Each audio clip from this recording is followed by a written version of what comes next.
Hello dear student, आप सभी का एक बार फिर से स्वागत है छत्तीसगढ़ मध्य प्रदेश और आप सभी हिंदी मीडियम विद्यार्थियों के इस सबसे भरोसेमंद हिंदी मीडियम यूट्यूब चैनल देव एजुकेयर बच्चों, जहां पास आप लोगों को मिलता है कक्षा 11वीं और 12वीं के अकाउंट्स, इकोनॉमिक्स और बिजनेस स्टडीज की ढेर सारी सेशन जो आपको आपके किसी भी कॉम्पिटेटिव एग्जाम में सफल होने में बेटा 100% मददगार साबित होती हैं। जी हाँ प्यारे बच्चों, आज के इस सेशन के माध्यम से हम लोग कक्षा 12वीं के अकाउंटेंसी की ओर फिर से जाने वाले हैं। क्या सर, पिछले कुछ दिनों से आप तो सेशन ही नहीं ले रहे थे? क्या करें बच्चों, कुछ मजबूरियां होती हैं किसी भी व्यक्ति की, ठीक है, जिसकी वजह से क्या किया जाता है, कुछ चीजों को छोड़ा जाता है पीछे की तरफ। ठीक उसी प्रकार हमारे साथ भी हो रखा था, जिसकी वजह से हमने क्या किया था, कुछ सेशन मिस कर दिए बेटा। ठीक है, लेकिन अब क्या करेंगे, थोड़ा फास्ट फॉरवर्ड तरीके से जाएंगे और आज के इस सेशन के माध्यम से हम लोग अध्ययन करेंगे कक्षा 12वीं के अकाउंटेंसी में अध्याय नंबर 3, मतलब विद्यमान साझेदारों के लाभ हानि विभाजन अनुपात में परिवर्तन, कि आखिर नए नए साझेदार के प्रवेश से या आपके जो साझेदारी फर्म है उसमें लाभ हानि विभाजन में आखिर परिवर्तन किस प्रकार से होता है, उसके बारे में आज हम लोग अध्ययन करेंगे और साथ ही साथ जानेंगे कि नए लाभ विभाजन अनुपात की गणना किस प्रकार से की जाती है प्यारे बच्चों।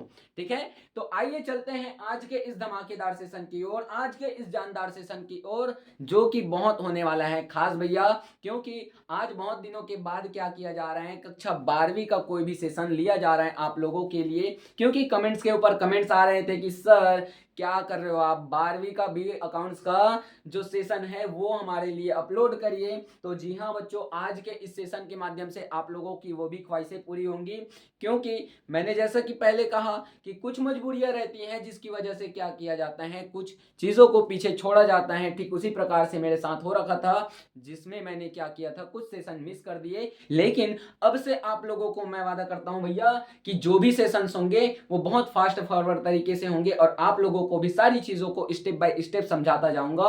और आप लोग भी क्या करना बेटा, जब भी क्या करते हो, बैठते हो स्टडी करने के लिए, नोटबुक और पेन हाथ में रहना चाहिए और जो भी चीजें स्टेप बाय स्टेप समझाई जाती हैं उसको स्टेप बाय स्टेप आपको फॉलो करने होंगे।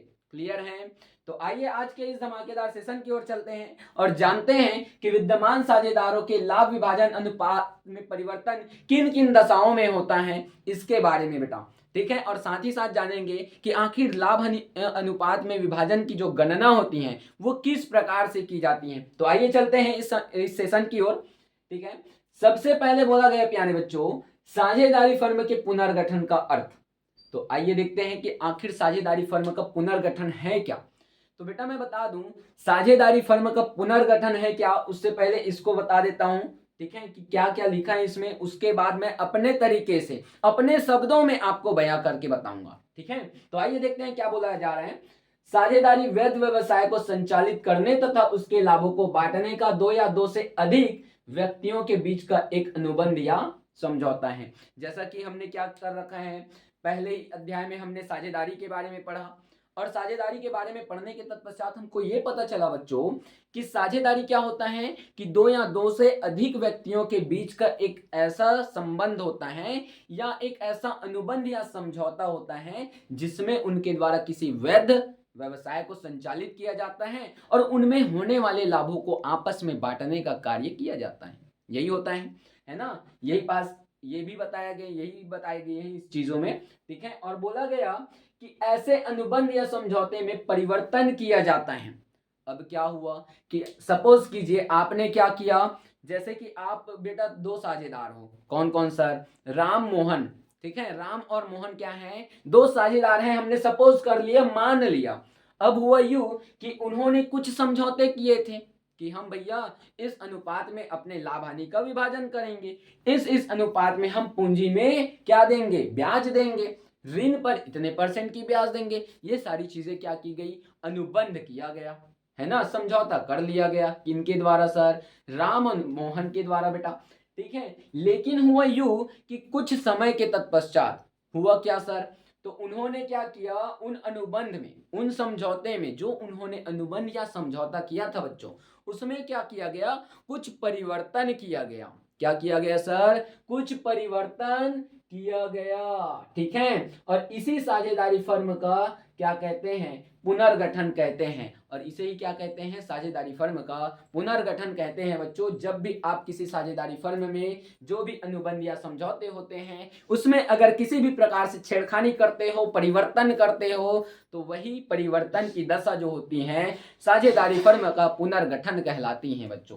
ठीक है, तो आइए आखिर साझेदारी फर्म का पुनर्गठन किन किन दशाओं में होता है उसके बारे में भी थोड़ा सा चर्चा करते हैं और जानने का प्रयास करते हैं कि किन किन कौन कौन सी वो दशा होती हैं जिसकी वजह से आखिर एक साझेदारी फर्म का पुनर्गठन होता है।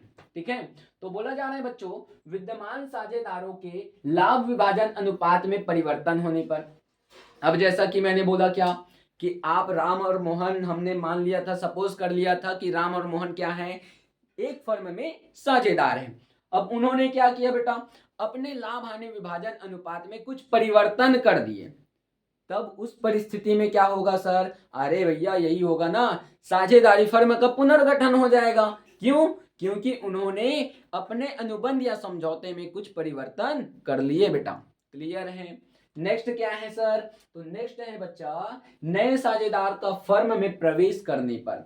यदि मान लो, सपोज कर लो कि राम और मोहन ने क्या किया, एक नए साझेदार के रूप में बेटा क्या किया, श्याम को साझेदारी फर्म में प्रवेश दे दिया। कौन, किसको सर, श्याम को। ठीक है, श्याम नाम के किसी व्यक्ति को बेटा उन्होंने क्या किया, राम और मोहन ने क्या किया, साझेदारी फर्म में प्रवेश दे दिया, हमने मान लिया भैया। ठीक है, अब क्या होगा, राम और मोहन के जो लाभ हानि विभाजन अनुपात था उसमें से कुछ हिस्सा बेटा इस श्याम को भी दिया जाएगा, है ना।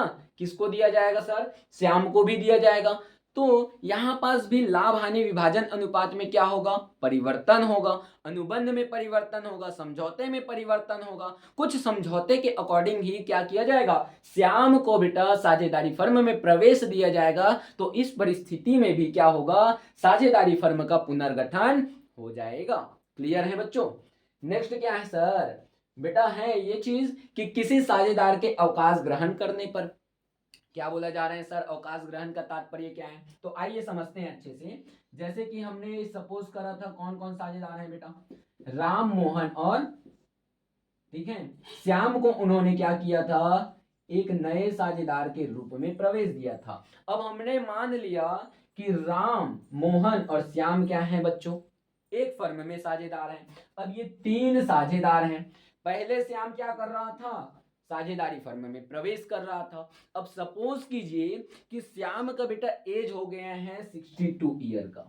ठीक है, कितने ईयर का सर, 62 ईयर का एज उनका हो रखा है। अब वो क्या करेंगे सर, रिटायरमेंट लेंगे। क्या करेंगे, रिटायरमेंट। ठीक है, वो क्या कर रहे हैं, रिटायरमेंट ले रहे हैं अपने साझेदारी फर्म से। तो उस परिस्थिति में भी क्या होगा, साझेदारी फर्म का पुनर्गठन होगा। मतलब क्या है, अवकाश ग्रहण करने का तात्पर्य है कि कोई भी साझेदार की जब एज हो जाती है तो वो अपने व्यवसाय से क्या करते हैं, रिटायरमेंट ले लेते हैं बच्चों। ठीक है, तो अवकाश ग्रहण से तात्पर्य क्या है, रिटायरमेंट से।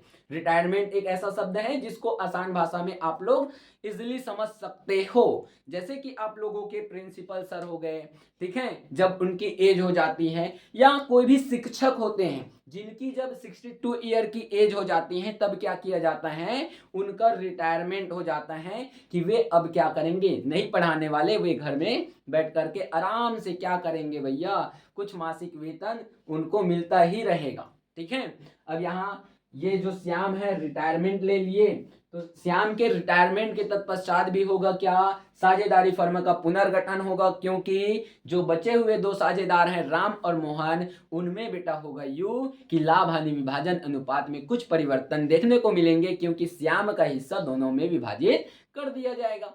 नेक्स्ट क्या है सर, साझेदार की मृत्यु होने पर। मान लीजिए किसी साझेदार की मृत्यु हो गई, क्या सर, किसको मार दे फिर यहाँ पास। ठीक है, अब यहाँ पास है तीन साझेदार, कौन कौन सर, राम, मोहन और श्याम बेटा। अब राम, मोहन और श्याम में किसको मार दिया जाए, राम को, नहीं नहीं सर, राम तो राम जो नाम है वो तो भगवान का नाम है, तो किसको, मोहन को, मोहन को मार दिया जाए सर, क्योंकि जो श्याम है वो भी तो एक भगवान का नाम ही है, तो भगवान के नाम को मारना उचित नहीं है। तो हम क्या करते हैं, मोहन नाम के किसी व्यक्ति को मार देते हैं, है ना। अरे हम मार नहीं रहे हैं भैया, उनकी मृत्यु हो गई है। क्या हो गई सर? इनकी मृत्यु हो गई है। किनकी? मोहन की बेटा। ठीक है, तो मोहन की अगर मृत्यु हो जाती है तो उनका जो हिस्सा है बच्चों साझेदारी फर्म में, उसमें भी कुछ चीजें होंगी कि राम और श्याम उनको अपने हिस्से में ले लेंगे। तो यहां पास भी क्या होगा? लाभ हानि विभाजन अनुपात में परिवर्तन होगा। कुछ अनुबंधों में, कुछ समझौतों में क्या होगा? परिवर्तन वहां पास किए जाएंगे। तो उस परिस्थिति में भी क्या होगा? साझेदारी फर्म का पुनर्गठन हो जाएगा बेटा। ठीक है, नेक्स्ट क्या है सर? साझेदारी फर्म का एकीकरण या विलय होने पर। अब यहां पास लिखा है साझेदारी फर्म का एकीकरण, एकीकरण या विलय होने पर। इससे तात्पर्य क्या है सर? तो प्यारे बच्चा, मैं बता दूं आप लोगों को, एकीकरण से तात्पर्य है कि दो या दो से अधिक जो फर्म होते हैं, साझेदारी फर्म, यहां पास साझेदार की बात नहीं कही जा रही है, दो या दो से अधिक फर्म। जैसे कि मान के चलिए दो फर्म ऐसे हैं जो एक ही प्रोडक्ट का उत्पादन करते हैं, है ना। मान लेते हैं सोलर पैनल का। किसका सर? सोलर सिस्टम का क्या कर रहे हैं? उत्पादन कर रहे हैं। अब सोलर सिस्टम का उत्पादन कर रहे हैं दो कंपनियां बेटा, एक ही दो फर्म है और सोलर सिस्टम का ही उत्पादन कर रहे हैं, प्रोडक्ट तैयार कर रहे हैं। अब हुआ यूं, कुछ कुछ इन लोगों को नुकसान हो गया, तो अब इन्होंने क्या किया? अब दोनों को कंबाइन करके क्या किया जाए? ज्यादा से ज्यादा प्रॉफिट कमाया जाए, ऐसे करके इन्होंने क्या किया? दोनों ही क्या किया गया बेटा? दोनों ही साझेदारी फर्म को एक मुश्त कर दिया गया, कंबाइन कर दिया गया। अब वो दोनों के दोनों अलग अलग नहीं, एक साथ क्या कर रहे हैं? व्यापार का संचालन कर रहे हैं। तो यही तो है बच्चा एकीकरण किसी भी साझेदारी फर्म का, कि दो या दो से अधिक साझेदारी फर्म मिल करके कार्य करते हैं, तो उसी को कहते हैं हम एकीकरण किसी भी साझेदारी फर्म का, या कहते हैं किसी भी साझेदारी फर्म का विलय बच्चों। ठीक है, नेक्स्ट क्या है सर? और तो कुछ नहीं है सर। और एक चीज और बता दूं बच्चों, ठीक है, अभी जो कक्षा 12वीं अकाउंटेंसी है उसमें हम लोग जो चीजें अभी मैंने बताई, उनमें से विद्यमान साझेदारों का लाभ हानि अनुपात में परिवर्तन पड़ने वाले हैं, नए नए साझेदार का फर्म में प्रवेश पर चर्चा करने वाले हैं, साथ ही साथ करेंगे किसी साझेदार के अवकाश ग्रहण पर और किसी भी साझेदार के मृत्यु हो जाने पर। लेकिन आपके सिलेबस में अब ये चीजें नहीं है, मतलब किसी भी साझेदारी फर्म का एकीकरण या विलय होने पर ये सिलेबस आपके सिलेबस से हटा दिया गया है, जिसके बारे में आप किसी भी तरीके से अध्ययन नहीं करोगे। लेकिन मेरा मकसद ये था कि आपको ये सारी चीजें बता दूं, और जो मैंने बखूबी निभाया है बेटा। ठीक है, तो आइए अब चलते हैं लाभ विभाजन अनुपात में परिवर्तन किस प्रकार से होता है उसके बारे में चर्चा करते हैं, और उसके बाद जानेंगे कि नए लाभ विभाजन अनुपात की गणना किस प्रकार से की जाती है प्यारे बच्चों। ठीक है, तो यहां पास बोला गया कि जब नया साझेदार फर्म में प्रवेश करता है, कौन सर? नया साझेदार, जैसे कि श्याम क्या कर रहा था? राम और मोहन के साझेदारी फर्म में प्रवेश कर रहा था, तो वह लाभ में अपना हिस्सा पुराने साझेदारों से प्राप्त करता है। किससे? जो पुराने साझेदार हैं, मतलब श्याम ने जब हमारे साझेदारी फर्म में प्रवेश किया बच्चों, तो वो क्या करेगा? मोहन और राम से, है ना, राम और मोहन से अपने हिस्से की जो चीजें हैं, है ना, उसको प्राप्त करेगा, उस अपने हिस्से की जो लाभ है उसको प्राप्त करने वाला है। और क्या बोला गया सर? जिसके कारण पुराने साझेदारों के लाभ विभाजन अनुपात में परिवर्तन हो जाता है, जिसके कारण क्या होता है? अब ये तो क्लियर है बेटा कि जब हमने श्याम को क्या दिया? साझेदारी फर्म में प्रवेश दिया। किनको? श्याम को। तो यहाँ पास राम और मोहन के लाभ विभाजन अनुपात में क्या होगा? परिवर्तन होगा, है ना, ये तो संभव ही है। तो यही चीजें बताई गई। अतएव नए साझेदार के प्रवेश पर नए लाभ विभाजन अनुपात का निर्धारण करना भी आवश्यक हो जाता है। और कहा जा रहा है कि यदि आप किसी नए साझेदार को साझेदारी फर्म में प्रवेश देते हो बच्चों, तो आपको नए लाभ विभाजन अनुपात की गणना करना बहुत ही आवश्यक हो जाता है, क्योंकि आप क्या कर रहे हो? किसी नए साझेदार को प्रवेश दे रहे हो और अपने हिस्से में से कुछ लाभ उनको देने का निर्णय लिए हो, अनुबंध किए हो, समझौता किए हो प्यारे बच्चों। इसीलिए क्या किया जाएगा? जब भी आप किसी नए साझेदार को अपने साझेदारी फर्म में प्रवेश दोगे, तब उस परिस्थिति में क्या होगा? नए लाभ विभाजन अनुपात की गणना आपको करनी होगी। ठीक है। तो किन किन दशाओं में हम नए लाभ विभाजन अनुपात की गणना करते हैं, आइए चर्चा करते हैं और जानेंगे कि नए लाभ विभाजन अनुपात की गणना किस प्रकार से की जाती है।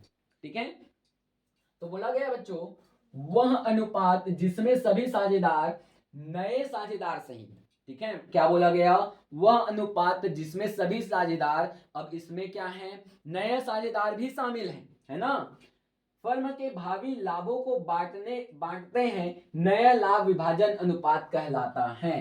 फर्म के भावी लाभ, फर्म का भावी लाभ से तात्पर्य है प्यारे बच्चों भविष्य में होने वाला लाभ। क्या है सर, भविष्य में आपको जो भी लाभ होता है उसको आप क्या करते हो, नए साझेदार समेत आप क्या करते हो बेटा, उन सभी लाभों को आपस में बांटने का निर्णय लेते हो और उसी लाभ को क्या कहा जाता है, नया लाभ विभाजन अनुपात कहा जाता है।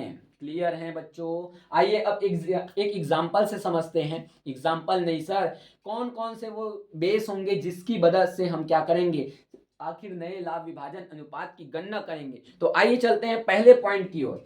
क्या बोला जा रहा है पहले पॉइंट में, जब प्रश्न में नए साझेदार का हिस्सा दिया है, जो नया साझेदार कौन था, श्याम, अब नए साझेदार श्याम जो है उनका हिस्सा दिया है हमको, है ना, लेकिन विद्यमान साझेदारों के हिस्से के बारे में प्रश्न मुक्त रहे, प्रश्न क्या है, मुक्त है, मतलब हमको नहीं बताया गया है। तो उस परिस्थिति में आखिर हम नए लाभ विभाजन अनुपात की गणना किस प्रकार से करते हैं उसके बारे में बात कही जा रही है बच्चों, है ना। यहाँ पास हमको क्या बताया गया कि श्याम का हिस्सा तो हमको बताया जाएगा, लेकिन राम और मोहन का हिस्सा हमको नहीं बताया गया।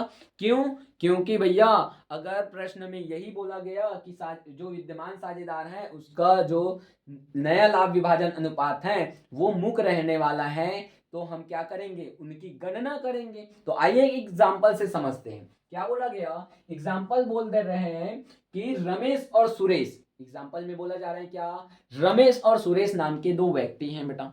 अब उन दोनों ने क्या किया, एक साझेदारी फर्म का निर्माण कर रखा है जिसमें उन्होंने क्या किया है भैया, लाभ विभाजन अनुपात जो है 3:2 रखा है, उन्होंने अनुबंध किया है, समझौता किया है ना। वे फर्म में नए साझेदार के रूप में क्या कर रहे हैं बेटा, किसको, यहाँ पास नए साझेदार के रूप में क्या कर रहे हैं, एक व्यक्ति जो है मतलब महेश को, यहाँ पास मैंने क्या किया, गलती तो कर दी बेटा, यहाँ पास महेश का नाम लिखना भूल गए, तो हम बोल रहे हैं कि वे क्या करते हैं, फर्म में नए साझेदार के रूप में महेश नाम के किसी व्यक्ति को क्या कर रहे हैं बेटा, साझेदार के रूप में सम्मिलित कर रहे हैं और उसे फर्म के लाभ में 1/4 हिस्सा देना निश्चित करते हैं। क्या कर रहे हैं, रमेश और सुरेश जो भैया हैं उन्होंने क्या किया, साझेदार हैं, उन्होंने क्या किया, महेश नाम के किसी व्यक्ति को साझेदारी फर्म में प्रवेश देते हैं और 1/4 हिस्सा उनको लाभ के रूप में देने का निश्चय करते हैं। अब यहाँ पास क्या हमको ये बताया गया है क्या कि जो रमेश और सुरेश हैं उनका हिस्सा कितना होने वाला है, तो उनका हिस्सा हमको क्या करना होगा, निकालना होगा। अब वो कैसे निकालते हैं उसी की गणना अभी हम लोग करने वाले हैं बच्चों, ठीक है। तो आइए देखते हैं, बोला गया साझेदारों का नए लाभ हानि विभाजन की गणना हमको करने के लिए कहा गया। तो आइए देखते हैं और करते हैं नए लाभ विभाजन अनुपात की गणना। अगर साझेदारों में नए साझेदार का हिस्सा बताया गया है और पुराने साझेदारों का हिस्सा दिया ही नहीं गया है, तो उस परिस्थिति में हम नए लाभ विभाजन अनुपात की गणना किस प्रकार से करते हैं, आइए जानते हैं एक एग्जाम्पल की मदद से। यहां पास बोला गया महेश का हिस्सा कितना है बेटा, 1/4 हिस्सा।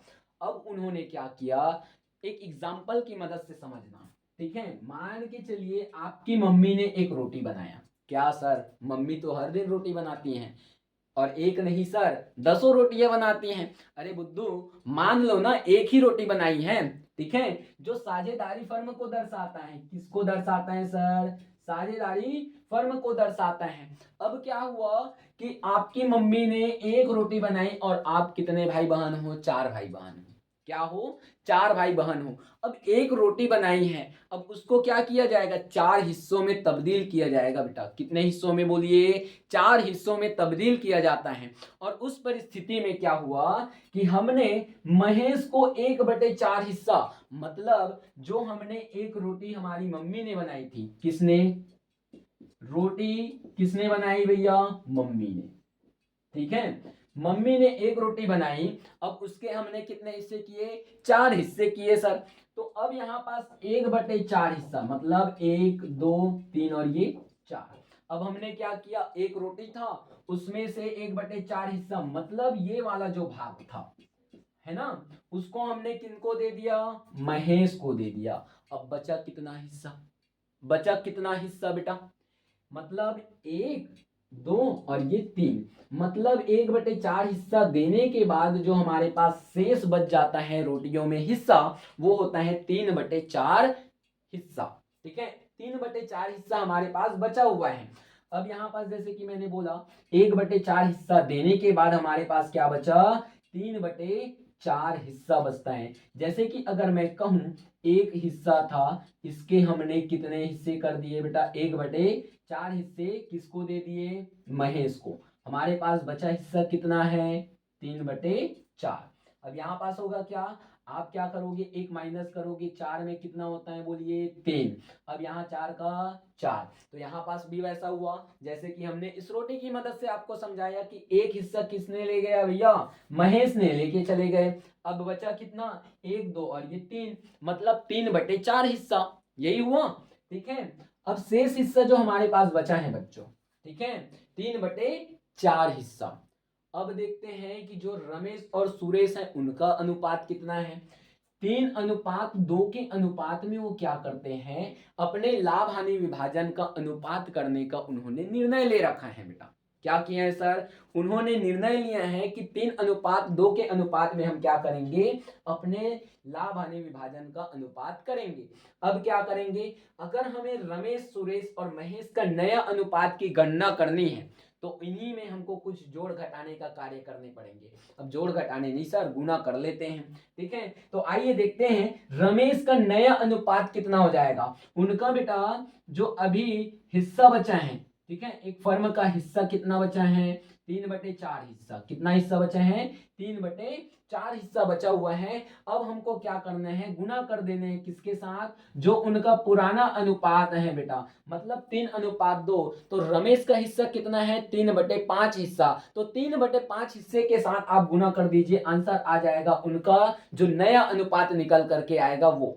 ठीक है, मतलब हम क्या करेंगे, सीधे अंश का गुना अंश से और हर का गुना हर से कर देंगे, तो यहाँ पास रमेश का नया अनुपात निकल करके आ जाएगा बच्चों। तो यहाँ पास 3 तिया कितने होते हैं, 9 सर, और 4 पंचे कितने होते हैं, 20। मतलब 9/20 हिस्सा जो है वो किनका है बेटा, रमेश का है सर। किनका है, रमेश का है। तो यहाँ उसी तरीके से अगर हम सुरेश का नया अनुपात निकाले बच्चों, तो सुरेश का जो नया अनुपात निकल करके आएगा किसमें से सर, 3/4 हिस्से में से, वो हो जाएगा बच्चों कितना, 2/5, बराबर क्या होगा सर, यहां फिर से अंश को गुना कीजिए और हर से हर को गुना कीजिए, तो हो जाएगा बच्चों यहाँ पास 3 दूनी 6 और यहाँ पास 4 पंचे 20, मतलब 6/20 हिस्सा जो होगा वो सुरेश को प्राप्त होने वाला है लाभ के रूप में प्यारे बच्चों। ठीक है, तो अब यहां पास देखिए जो 1/4 हिस्से के लिए रमेश जो आ रहा था, सॉरी महेश जो आ रहा था, है ना, साझेदारी फर्म में प्रवेश किया था, तो उनका एक्चुअल हिस्सा कितना होगा उसके बारे में देखते हैं। तो यहाँ पास कितने हिस्से के लिए आ रहा था, 1/4। अब यहाँ पास देखिए इनका जो हर और अंश है उनमें देखिए, इन दोनों के अंश और हर में इनका है 9/20, इनका है 6/20। अब क्या किया जाएगा, इनके हरों को समान किया जाएगा।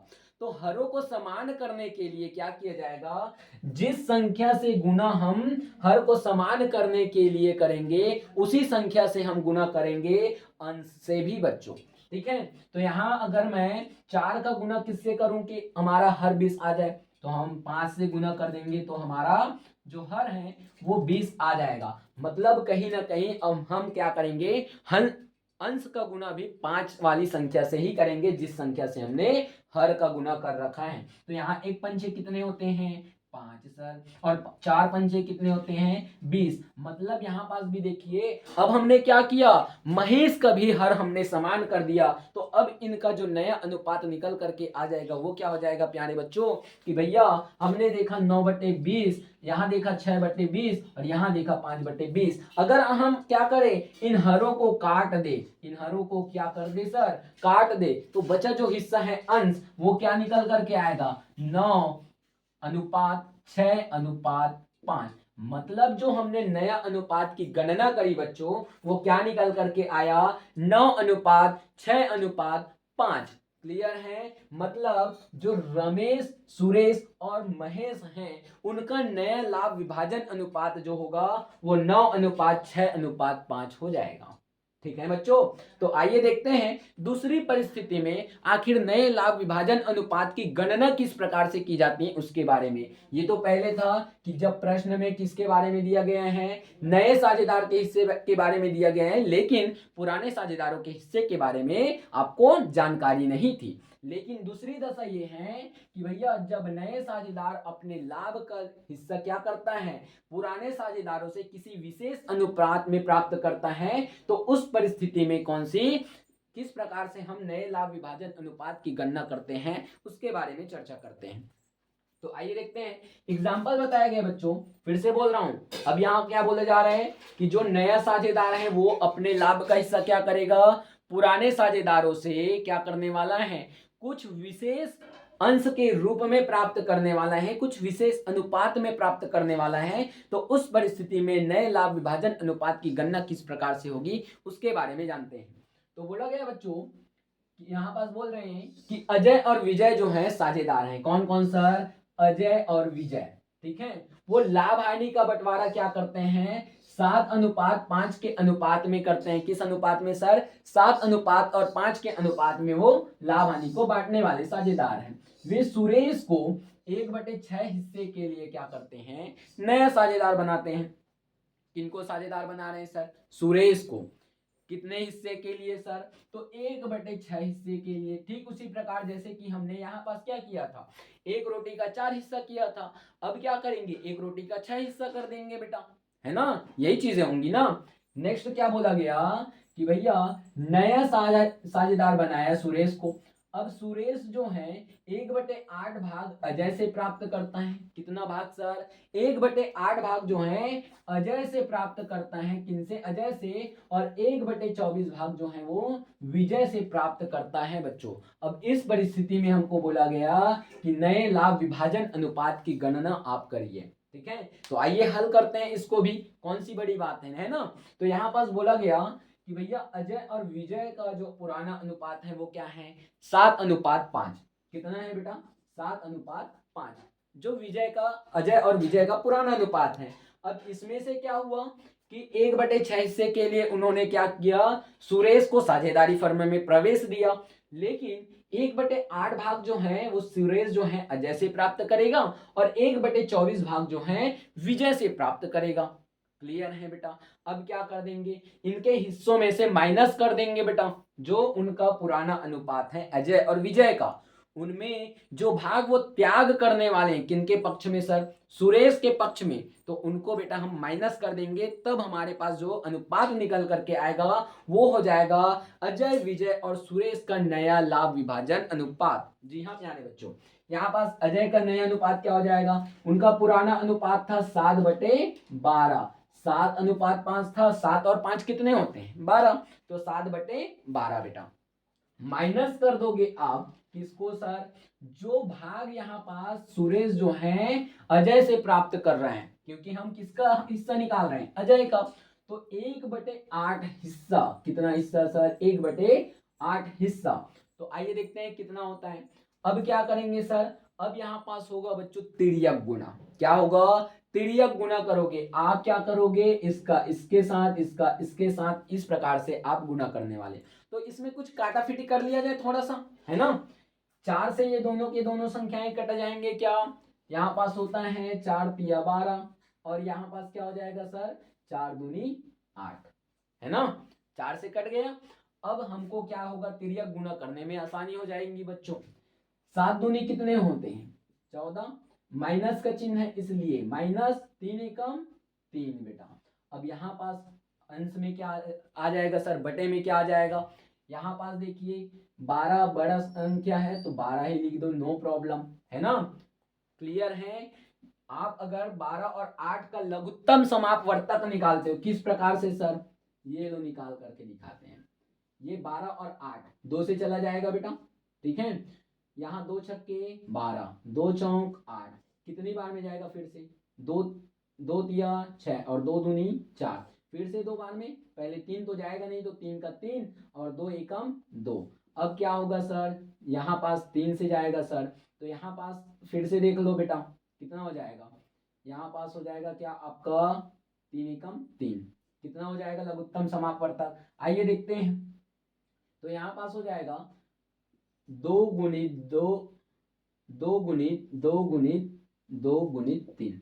सर यहाँ पास लघुत्तम समापवर्तक गलत निकाल लिए, ओके ठीक है, यहाँ पास क्या होगा 2 दूनी 4, इन दोनों का गुना किए 4 हो गया, 4 दूनी 8 और 8 तिया कितने होते हैं 24 होता है बेटा, कितना होता है 24 होता है, ये हमारा लघुत्तम समापवर्तक निकल करके आ गया, क्लियर है। अब क्या होगा, अब हमने इसको माइनस करने हैं, 14 में से 3 चला गया, 14 रुपये आपके पास थे, 3 रुपए आपने ले लिए, कितना बचा 11 रुपए सर, तो 11/24 हिस्सा जो होगा वो किनका होगा, अजय का होगा बेटा, ठीक है।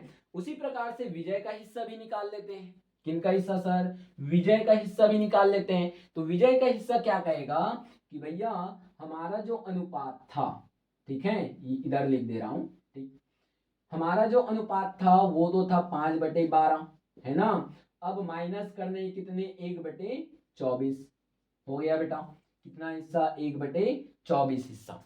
अब यहाँ पास क्या होगा, बराबर देख लेते हैं, फिर से इन दोनों को काट दिया जाए, क्या 4 तिया 12, है ना, और 4 छक्के 24, ठीक। तो यहाँ पास हमने फिर से काट दिया 5, यहाँ पास कितना हो जाएगा 5 छक्के 30 और ये हो जाएगा हमारा, माइनस करेंगे तो बेटा 3 एकम 3, ठीक है।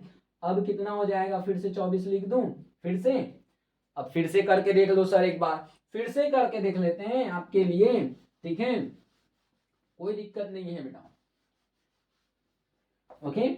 यहां पास हमने 12 और 24 का क्या करने हैं बच्चों, लघुत्तम समापवर्तक निकालने हैं, ओके। तो यहां पास देख लेते हैं 2, ये 6 और ये 12, ठीक, ये फिर 2, ये 3 और ये 6, अब यहाँ पास फिर से 2, ये 3 और ये कितना हो जाएगा, ये भी 3 हो जाएगा क्या, ठीक, अब ये 3 1 1, मतलब फिर से 2 दूनी 4, 4 दूनी 8 और 8 तिया 24, क्लियर है बच्चों।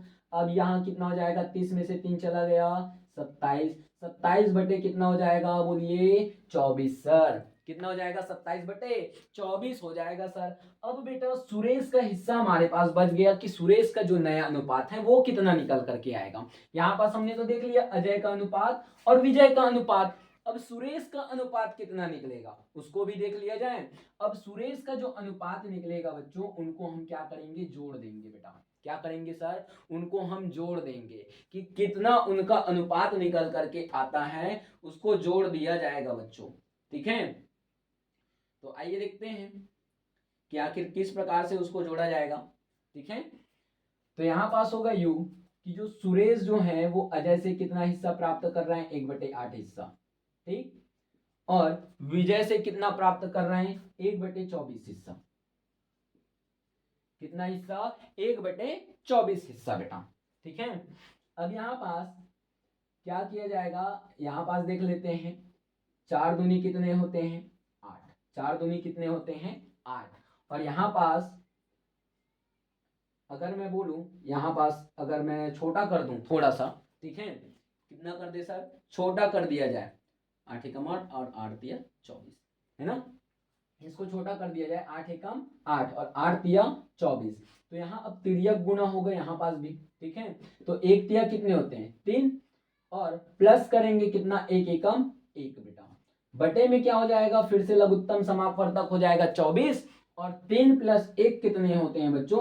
तो यहाँ पास होते हैं 4, और 4/24 जो हिस्सा होगा वो किसका हो जाएगा? हमारे सुरेश भैया का, जिनको हमने क्या किया था? नए साझेदार के रूप में अपने साझेदारी फर्म में प्रवेश दे रखा था बच्चों। क्लियर है? तो इनका जो नया लाभ विभाजन अनुपात की जब हमने गणना की, तो नए लाभ विभाजन अनुपात जो है वो कितना निकल करके आएगा? फिर से वही सिलसिला, इस 24 को काट दीजिए, इस 24 को काट दीजिए, इस 24 को काट दीजिए, तो जो हिस्सा होगा 11:27 अब यहाँ पास एक चीज और बता रहा हूं, ठीक है? ये जो 30-3 है उसको हम थोड़ा सा और छोटा कर सकते हैं। वो कैसे सर? तो यहाँ पास अगर मैं कर दूं 12 एकम 12, और ठीक है इधर करके बताता हूं, 5/12 था, माइनस किए 1/24, ये 12 एकम 12 और 12 दूनी 24, 12 से कट गया बेटा। अब यहाँ पास 5 दूनी कितने होते हैं? 5 दूनी होते हैं सर 10, ठीक, माइनस करेंगे हम 1 एकम 1, 24 ही इसका लघुत्तम समापवर्तक होगा बेटा, है ना? अब क्या हो जाएगा सर? -9/24। अगर मैं कहूं इसका अनुपात 11:9:4 है तो भी सही होगा बच्चों। क्लियर है इतना बच्चों? ठीक है, तो यहाँ पास आप दोनों तरीके अपना सकते हो, ये वाला भी सही है, ये वाला भी सही है, ठीक है, दोनों के दोनों सही है बेटा। ठीक, तो यहाँ पास 11:27:4 ये भी सही है, और 11:9:4 ये भी सही है। क्लियर है इतना बच्चों? तो उम्मीद करता हूं प्यारे बच्चों आप लोगों को इस सेशन की माध्यम से ये सारी चीजों की गणना करना, मतलब नए लाभ विभाजन अनुपात की गणना करना आ जाएगा। क्लियर है बच्चों?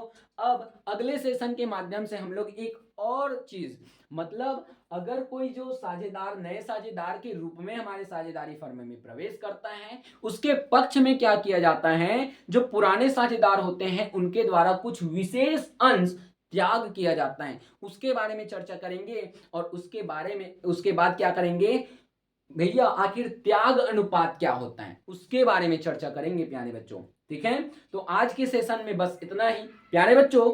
अगर आप लोगों को ये वीडियो पसंद आता है तो वीडियो को लाइक शेयर जरूर करिए, और अगर आप हमारे चैनल पर नए हैं तो हमारे चैनल पेज को सब्सक्राइब करके बेल आइकन के बटन को दबाना ना भूलिएगा, ताकि आपको हमारे आने वाले सेशंस की वीडियो, धमाकेदार सेशंस की वीडियो सबसे पहले प्राप्त हो सके।